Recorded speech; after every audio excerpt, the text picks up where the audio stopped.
Hey everyone, want a full control when editing AI art? Here's how to use a Leonardo's AI Canvas tool like a pro. Let's get started. First, go to Leonardo AI and log into your account. Then here in the dashboard, select Canvas under AI tools. And this is where the magic happens.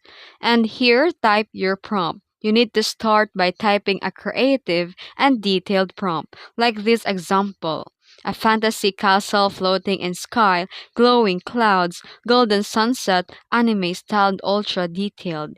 And here you can draw or erase parts of the canvas, then regenerate specific areas with new prompts. It's perfect for precise changes. You can also layer your edits or new scenery. You can use a layering feature to fine tune your composition. And once you're happy, click download to export your masterpiece. And that's it. That's how you master the Canvas tool in Leonardo AI.